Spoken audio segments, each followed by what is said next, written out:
Hello, boys and girls. We want to continue our class on the book of Judges. And today we're going to begin a couple of lessons, Lord willing, on the strongest of these men.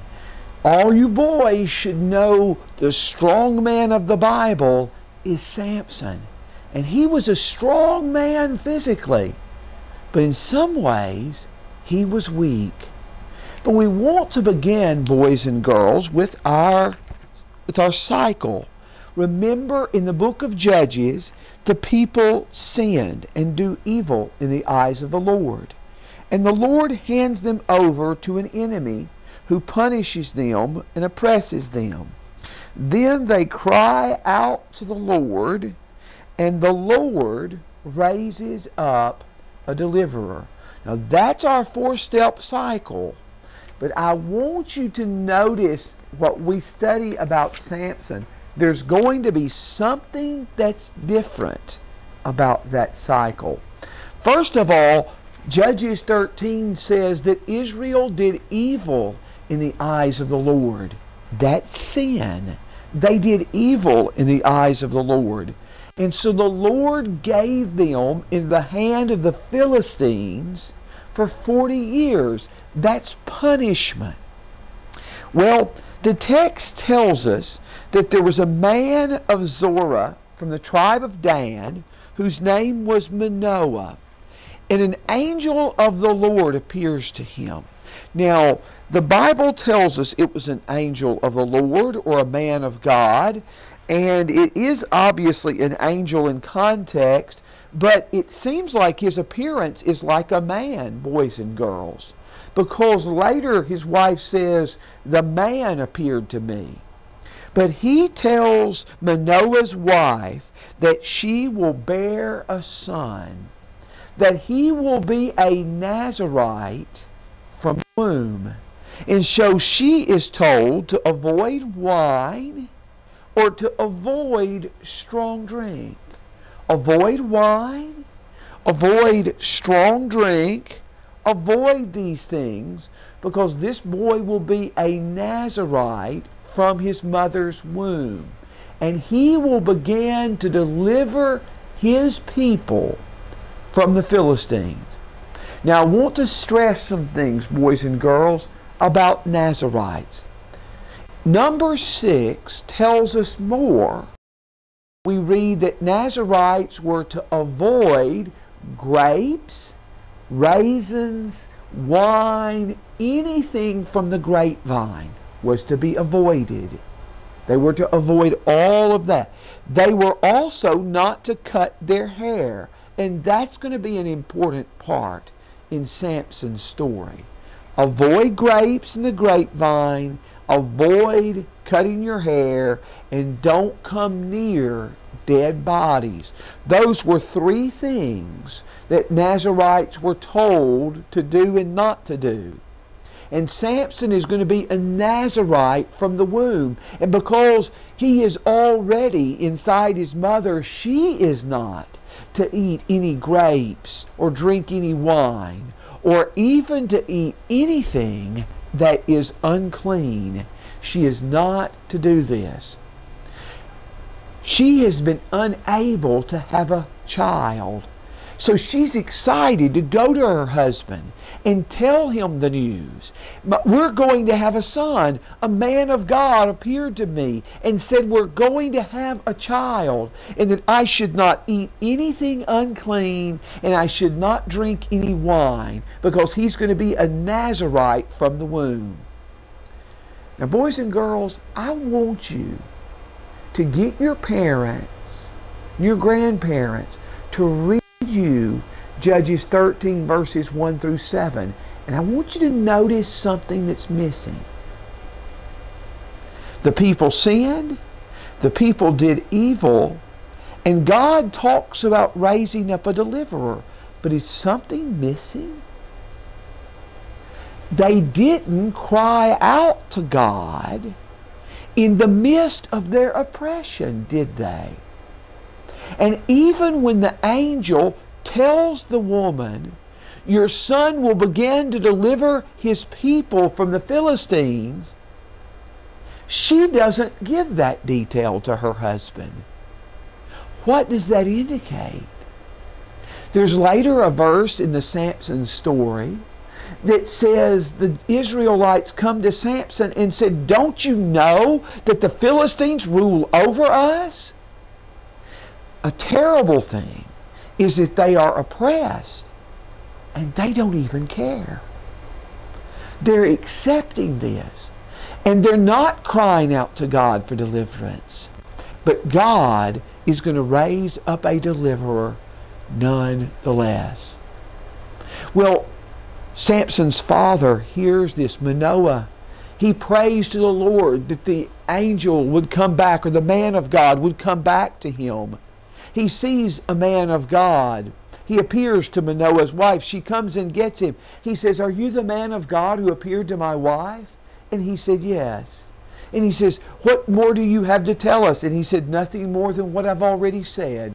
That you will have a son to avoid wine, and you're to avoid grapes, and you're to avoid eating anything unclean. For the child will be a Nazarite from his mother's womb."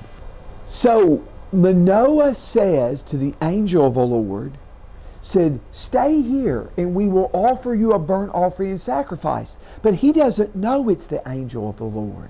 The angel says, if you offer a burnt offering, you must offer it to the Lord.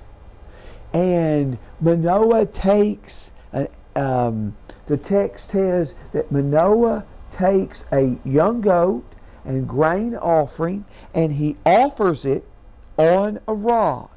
The angel does amazing things as Manoah and his wife touch, as they watch. And he touches the offering, and when he touches it, there is a flame that goes up. And when the flame goes up, the angel ascends in the flame. And they knew it was an angel of the Lord. And the Bible says that Manoah says to his wife, "We are going to die because we have seen an angel of the Lord." And she says, if the Lord was going to take our life, He would not have accepted a burnt offering and a grain offering from our hands. And the Bible tells us that she has a son by the name of Samson. And the Bible says the Spirit of the Lord began to stir him. But between Judges 13, when it ends, and Samson is born, and Judges 14, when the situation begins, between those circumstances, Judges 13, in Judges 14, we see Samson as a grown man. And Samson has seen a Philistine woman. And he goes to his parents and he says, "I want you to get me this Philistine girl because she looks good to me." And Samson's mother and father say, "Now, isn't there any good Israelite girl that you could go out with? There's a sweet little girl right there down the street who's an Israelite and got parents. And if you don't know anybody, maybe you could get onto the tribe of danmingle.com." And Samson says, "No, get her for me because she looks good to me." So Samson's life is going to be dominated by his weakness for women, even though he's a very strong man, as will be illustrated in what we're about to say.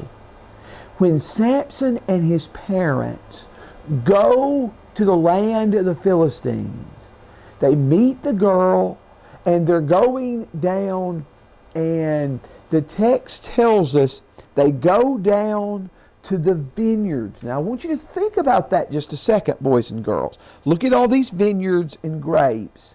Samson is a Nazarite, and he is supposed to stay away from vineyards and grapes and wine.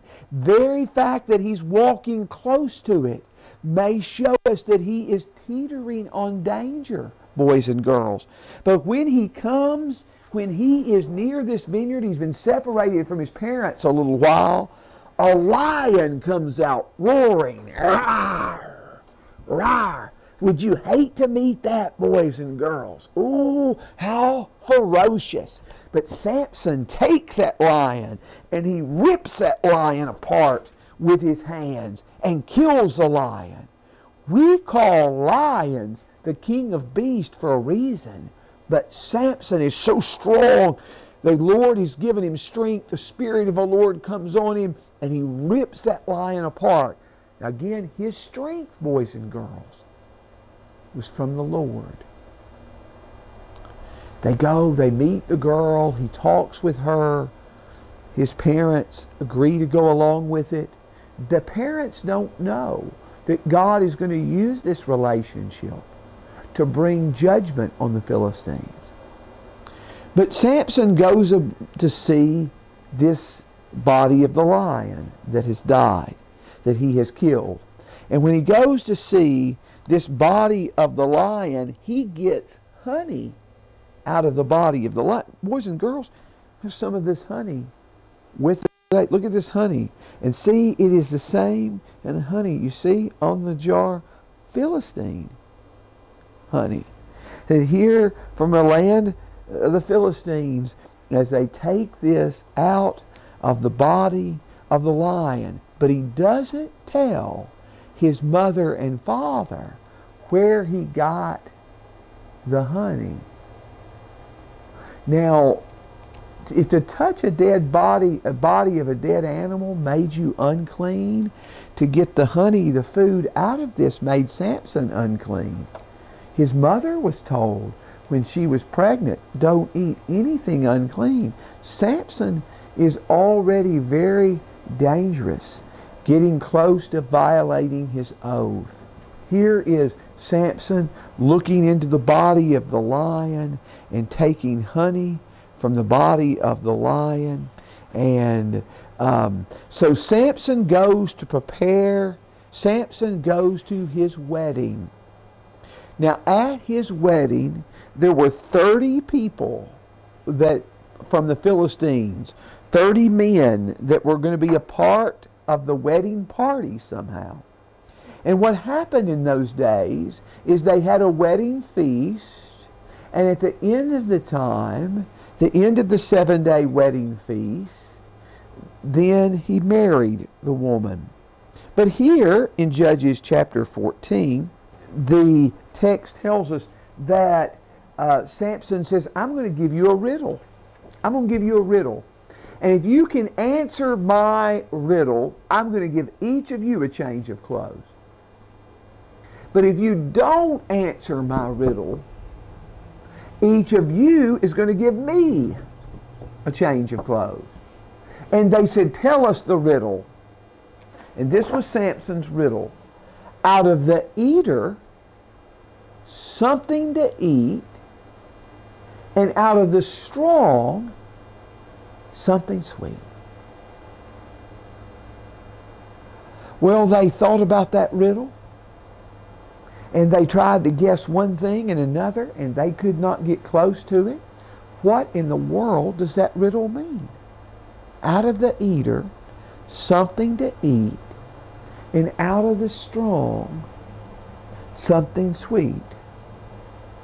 And they come to Samson's wife-to-be, and they say, did you invite us here? Did you invite us here simply to make us poor? You better find out that riddle, and you better tell us, or we're going to burn you and your father's house down. Well, she comes to Samson, and she says, oh, Samson, Samson, you don't love me. If you really love me, you would tell me about that riddle. And Samson said, I haven't told my mother and father about that riddle. Why should I tell you?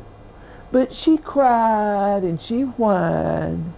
And boys, get prepared for a lifetime of that.